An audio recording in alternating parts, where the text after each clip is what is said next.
नबुझेको हैन तिमलाई नचिनेको हैन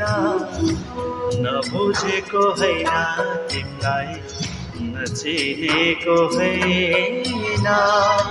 फेरि पनि तिमलाई भुल्ने उपाय नि छैन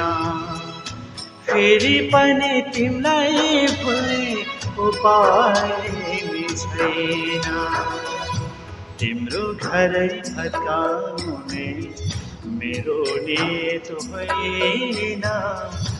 तिम्रो घरै भत्काउने मेरो नियत होइन फेरि पनि तिमीलाई भुल्ने मुखती छैन फेरि पनि तिमीलाई भुल्ने मुखती छैन